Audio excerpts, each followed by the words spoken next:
வாருங்கள் அத்திம்பேர். வா ராமானுஜா, வா கோவிந்தா. வாருங்கள், உள்ளே செல்லலாம்.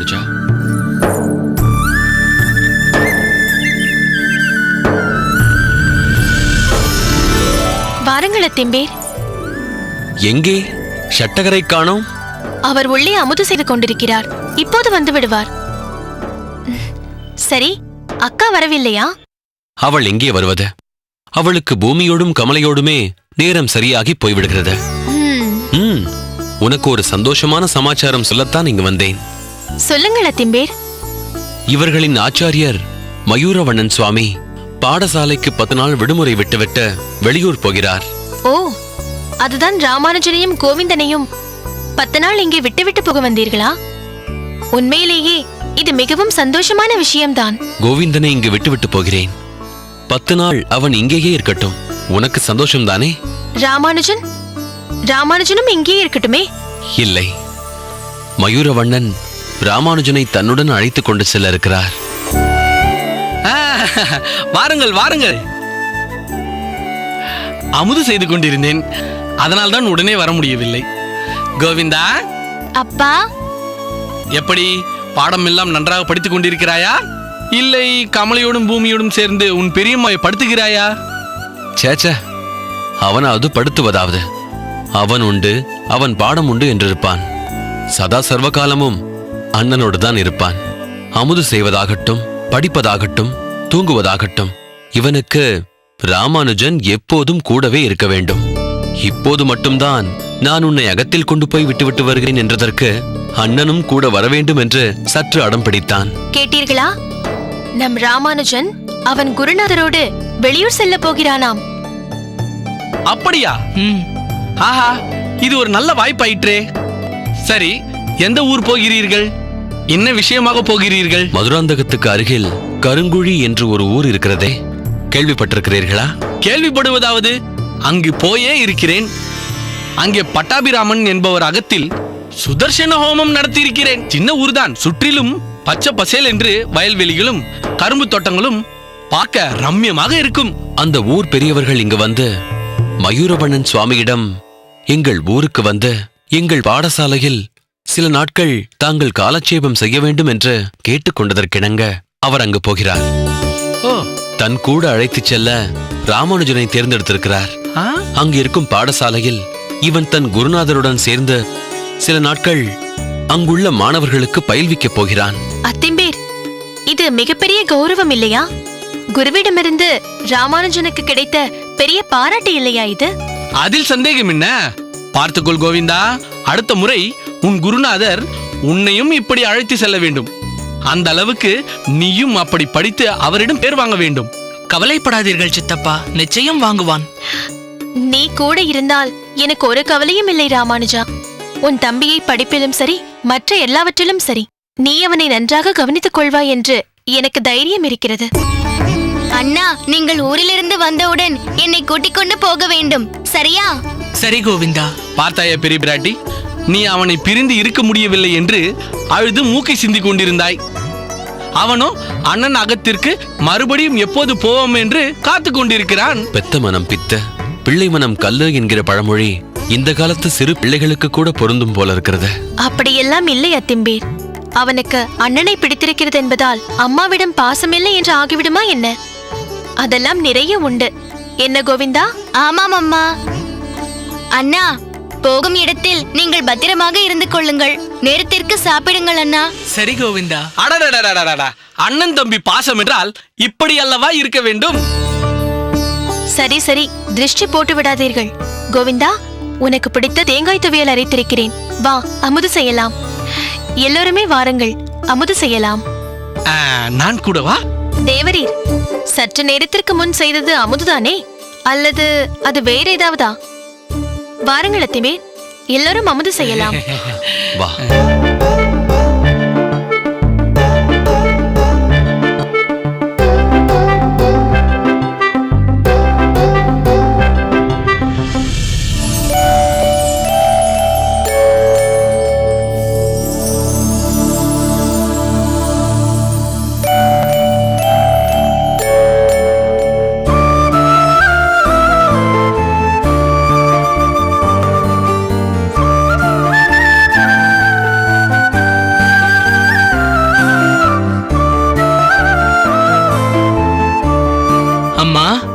என்னம்மா இதெல்லாம்? எள்ளு பொடி, கறிவேப்பிலை பொடி, தூதுவளை பொடி, முறுக்கு, தட்டை. அம்மா, எதற்காக இப்பொழுது இதெல்லாம் இவ்வளவு செய்து வைத்திருக்கிறீர்கள்? கோவிலில் ஏதாவது அன்னதானம் செய்ய போகிறீர்களா? அதற்குத்தான் இதெல்லாம் செய்து வைத்திருக்கிறீர்களா? கேட்பாயடா கேட்பாய். ஊருக்கு போகிறாயே என்று உனக்காகத்தான் இதெல்லாம் செய்து வைத்திருக்கிறேன். நீ என்னை எகத்தாளம் செய்கிறாயா? ஐயோ, இல்லை அம்மா. எனக்காகவா இவ்வளவும் செய்து கொண்டிருக்கிறீர்கள்? பிறகு யாருக்காக? என்னம்மா இது? நான் ஏதோ தூர தேசத்துக்கு போகிற மாதிரி அல்லவா எல்லாம் தயார் செய்து கொண்டிருக்கிறீர்கள்? மதுராந்தகத்துக்கு பக்கத்தில் இருக்கும் கருங்குழிக்குத்தானே போகிறேன். இருக்கட்டுமே, தூரதேசம் போனால்தான் இதெல்லாம் செய்ய வேண்டுமா என்ன? பக்கத்தில் இருக்கும் ஊருக்குத்தான் நீ போகிறாய். ஆனால் 1 வாரமோ 10 நாளோ அம்மா கையால் நீ அமுது செய்ய போவதில்லை அல்லவா? ஆமாம், அதில் எனக்கு வருத்தம்தான். ஆனால் போகும் இடத்தில் எதுவுமே கிடைக்காதோ என்று நீங்கள் அச்சப்படுகிற மாதிரி அல்லவா தெரிகிறது. என்ன ராமானுஜா, உன் தாயார் எதற்கு அச்சப்படுகிறாளாம்? நீங்களே சொல்லுங்கள் அப்பா. நான் அருகில் இருக்கும் கருங்குழிக்குத்தானே போகப் போகிறேன். ஏதோ கண்காணாத தேசத்துக்கு போவது போல் எனக்காக இவ்வளவும் தயார் செய்திருக்கிறாள். அங்கே நாங்கள் ஒரு மடத்தில்தான் தங்கப் போகிறோம். அங்கே என்ன உணவு கிடைக்காமலா போய்விடப் போகிறது? ஏற்பாடு செய்தவர்கள் எல்லாவற்றிற்கும் ஏற்பாடு செய்திருக்கிறார்கள் அப்பா. அம்மா என்னவோ எனக்கு எதுவுமே கிடைக்காமல் போய்விட்டால் என்ன செய்வது என்று அச்சப்படுபவள் போல் இதெல்லாம் செய்திருக்கிறாள். அதுதான் தாய். தொப்புள் கொடி அறுபட்டு விட்டாலும் கண்காணாத ஒரு கொடி தாயையும் சேயையும் என்றும் இணைத்துக் கொண்டிருக்கும். அதன் பெயர் பாசம். அந்த பாசம்தான் இதையெல்லாம் செய்ய வைத்திருக்கிறது. சரி, நீ பிரயாணத்திற்கு தேவையான எல்லாவற்றையும் எடுத்துக்கொண்டாயிற்று அல்லவா? ஆயிற்றப்பா. சில முக்கியமான ஓலைச்சுவடிகளை எடுத்து வைத்துக் கொள்ள வேண்டும் என்று சொன்னாயே, அவைகளையும் எடுத்து வைத்துக் கொண்டாயா? எடுத்து வைத்து விட்டேன் அப்பா. ராமானுஜா, அடடே, வாருங்கள் அப்பா. என்ன, உங்கள் நண்பன் தயாராகிவிட்டானா என்று பார்க்க வந்தீர்களா? ஆமாம், அங்கே குருநாதர் புறப்பட ஆயத்தமாக இருக்கிறார். ராமானுஜனை அழைத்து வர சொன்னார். இதோ வந்து விடுகிறேன். அம்மா, கொடுங்கள்.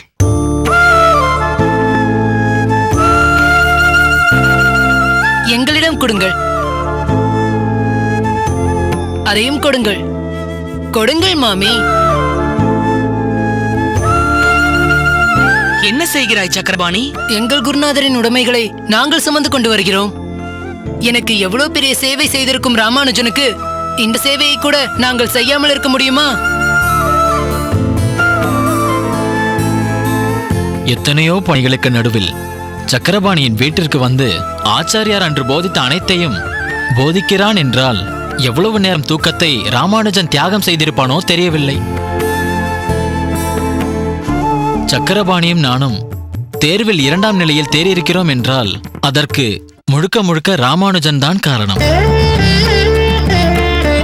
ஆமாம், அதற்கு நாங்கள் என்றென்றும் கடமைப்பட்டிருக்கிறோம்.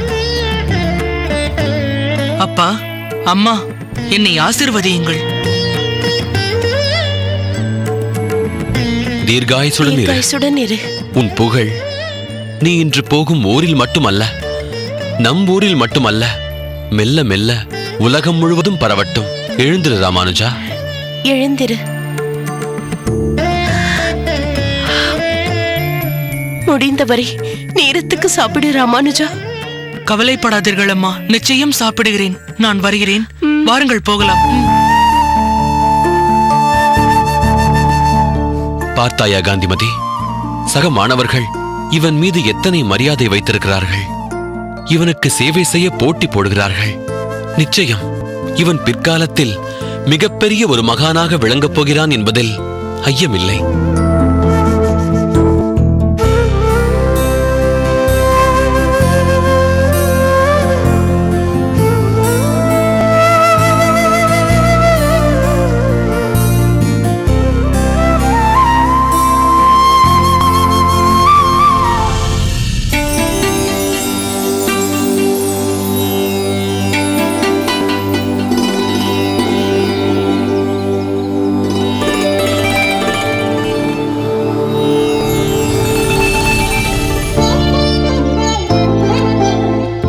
ஹே வரதா, ஆயர் குலத்தில் உதித்த எளிவே, இந்த எளியேனின் சிறு தொண்டையும் உகப்பாய் ஏற்கும் கருணை கருமுகிலே, உன்னை என்னவென்று போற்றுவது? பொன்னை கொண்டு உரைகள் மீது நிறமெழ உரைத்தார் போல், உன்னை கொண்டு என் நாவகம் பால் மாற்றின்றி உரைத்துக் கொண்டேன். உன்னை கொண்டு என்னுள் வைத்தேன், என்னையும் உன்னில் இட்டேன். என்னப்பா என் இருடி கேசா, என் உயிர் காவலனே. அருமை திருக்கட்சி, அருமை.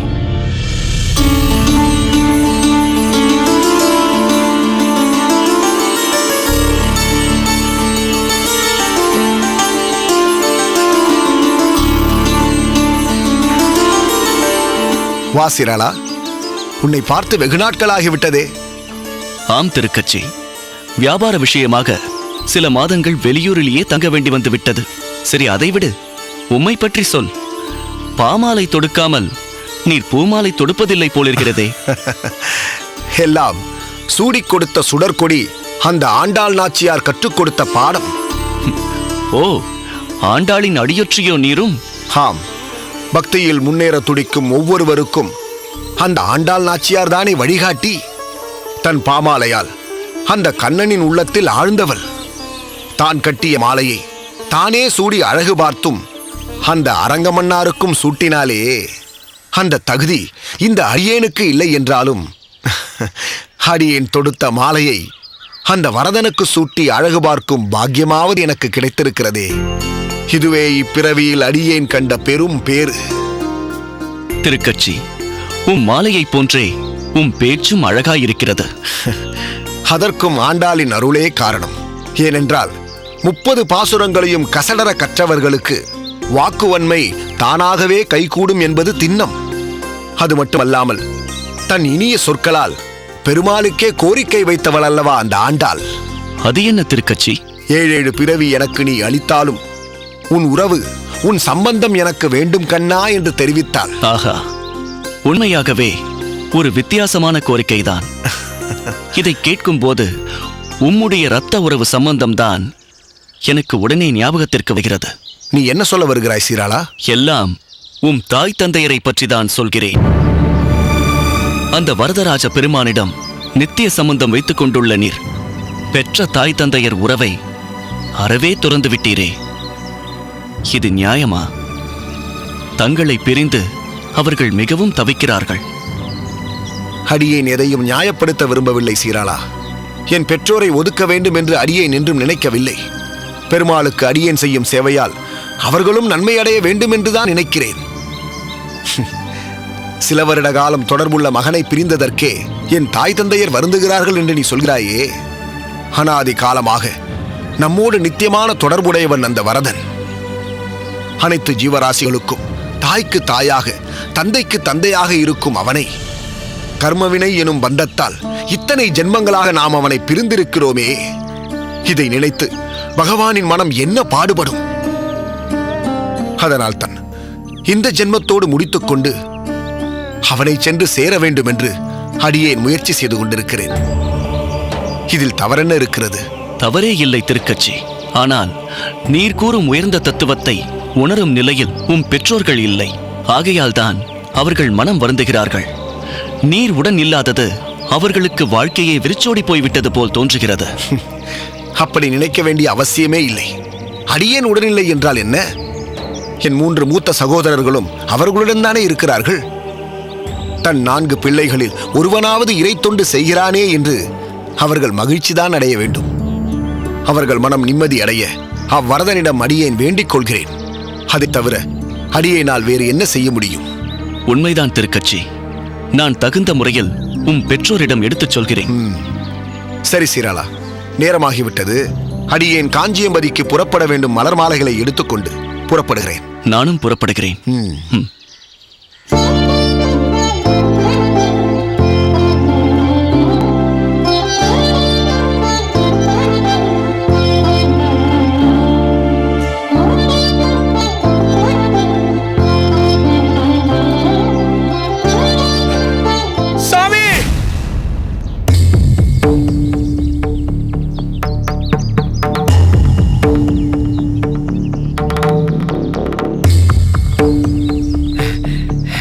என்னப்பா சாரதி, எதற்கு இப்படி மூச்சிறைக்க ஓடி வருகிறாய்?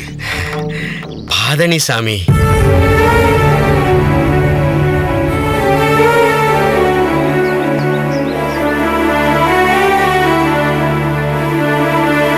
என்னப்பா இது? இதை எதற்கு கையில் வைத்திருக்கிறாய்? கீழே போடு. பரவாயில்ல சாமி, என் குருநாதரோட பாதணியை தொடறது எனக்கு கிடைச்ச பாக்கியமாச்சே. உன்னை மாற்றவே முடியாது. சரி, நீ எப்பொழுது வந்தாய்? காலையிலிருந்து அடியேன் உன்னை பார்க்கவே இல்லையே. உங்க நண்பரோட பேசிக்கிட்டு இருந்தீங்களே, அப்பவே வந்துட்டேன். தொந்தரவு செய்ய வேண்டாம்னு தான் அப்படியே நின்னுட்டேன். ஏதோ அப்பா அம்மாவை விட்டுட்டு வந்துட்டேன்லாம் பேசிக்கிட்டு இருந்தீங்க. ஓஹோ, எல்லாவற்றையும் நீ ஒட்டு கேட்டுக் கொண்டிருந்திருக்கிறாய். அடியேன் தான் உன்னை கவனிக்கவில்லை. அது வாடிக்கை தானே. என்ன என்ன சொன்னாய்? ஒன்னும் இல்ல சாமி, பெருமாளை பத்தி பேச ஆரம்பிச்சா சற்று தள்ளி யார் நின்னாலும் உங்க கவனத்துக்கே வர்றது இல்லைன்னு சொல்ல வந்தேன். நீயும் அந்த வரதனைப் போலவே புதிராக பேச ஆரம்பித்து விட்டாய். சரி, பாதனைகளை கொடு. காலை இப்படி கொடுங்க சார். அடடா, என்னப்பா செய்கிறாய்? என் கையால உங்க பாதணிகளை மாட்டி விடணும் சாமி. என்ன தடுக்காதீங்க சாமி.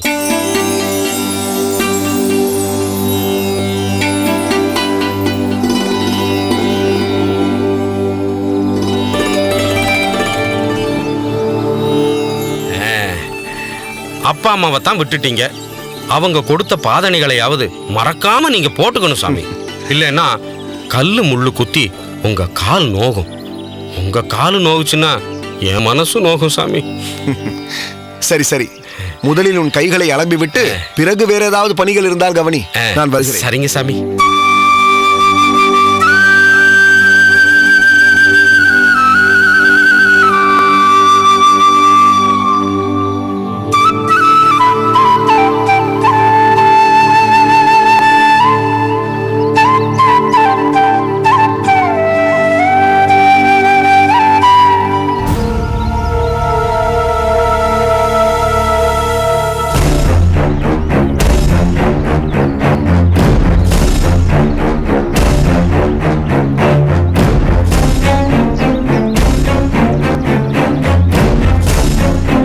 வணக்கம் சாமி. சாரதி? சாரதியே தான் சாமி. மன்னிக்கணும் சாமி, வர்றதுக்கு கொஞ்சம் தாமதம் ஆயிடுச்சு. என்னப்பா சொல்கிறாய் நீ? உங்களுக்கு சேவை செய்ய அனுமதி கிடைச்சதே பெரிய பாக்கியம். அதனால நேரத்தோடயே புறப்பட்டுட்டானுங்க. ஆனா எங்க ஊர் பெரிய மனுஷன் திடீர்னு ஒரு வேலையை கொடுத்து முடிச்சுட்டு தான் போகணும்னு சொல்லிட்டாருங்க சாமி. அதான் முடிச்ச கையோட ஓடி வரேன் சாமி. என்னப்பா உளறுகிறாய்? சற்று நேரம் முன்புதானே நீயே என் பாதணிகளை என் கால்களில் பொருத்தினாய், வழியனுப்பியும் வைத்தாயே. நீங்க என்ன சாமி சொல்றீங்க? நான் இப்பத்தானே உங்க நந்தவனத்தை நோக்கி வந்துகிட்டு இருக்கேன். நான் எப்படி உங்க பாதணிகளை உங்களுக்கு போட்டு விட முடியும்?